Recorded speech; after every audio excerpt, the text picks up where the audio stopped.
Hi friends, welcome to Theni Latha's kitchen. சுக்குமல்லி காப்பி எப்படி செய்யுது இந்த வீடியோவில் பார்க்கலாம் வாங்க.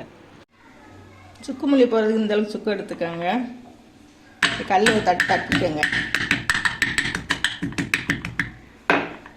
இந்த அளவு தட்டினாலே போதும். இந்த அளவு பிச்சுக்கோங்க.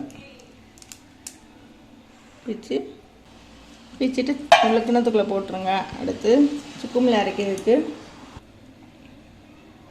மல்லி ஒரு 4 ஸ்பூன் எடுத்துக்கோங்க.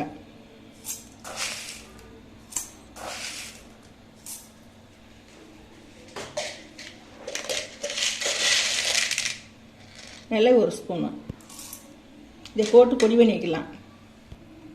இந்த அளவுக்கு பொடி பண்ணிக்கோங்க. சுக்கு தட்டி வச்சுக்கணும், அதுக்குள்ளே போட்டுக்கோங்க. 1 லிட்டர் தண்ணி இதில் ஊற்றிக்கிடுவோம்.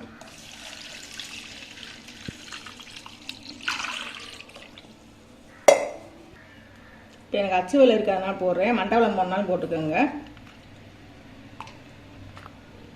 அச்சு வெல்லம் ஒரு 6 போடுறேன். இனிப்பு தேவையான அளவுக்கு நீங்கள் போட்டுக்கோங்க. இதை அடுப்பில் வச்சு நல்லா கொதிக்க வச்சுக்கிடணும். சுக்குமல்லி இந்த அளவுக்கு நல்லா கொதிக்க வச்சுக்கோங்க. ஒரு 5 நிமிஷம் கொதிக்க வச்சுக்கோங்க போதும். அடுப்பை ஆஃப் பண்ணிவிட்டு வடிகட்டி குடிச்சிக்கலாம். இனிப்பை தட்டி கருப்பட்டி போட்டுக்கோங்க. சளி பிடிச்சிச்சுன்னா தொண்டையெல்லாம் கரகரன்னு இருக்கும். அந்த சுக்குமல்லி போட்டு குடிச்சிங்கன்னா உடனே தேர்வாகும். இந்த வீடியோ பிடிச்சிருந்தா லைக் பண்ணுங்கள், ஷேர் பண்ணுங்கள், சப்ஸ்கிரைப் பண்ணுங்கள். தேங்க்யூ.